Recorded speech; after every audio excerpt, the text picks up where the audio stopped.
Hello, Paul here again from EMD Automotive at Canberra Sydney. I've got this Porsche 996 we're working on. Everything went smooth. Customer road tested the car yesterday, is happy. But the only thing that wasn't working was the actual AC, which is this one here. So the AC wasn't working at all. We have the wire all connected on up to the actual AC compressor. That one there.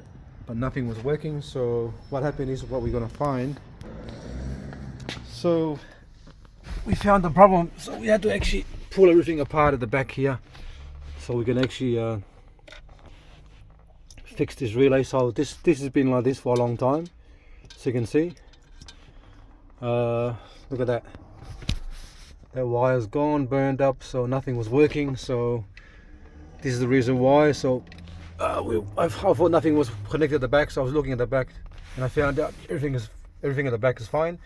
It's just the actual, your relay wasn't working properly because the actual wire was burned, just like that. All right, so we're gonna fix that up and then we'll go from there. Thanks for watching and please subscribe.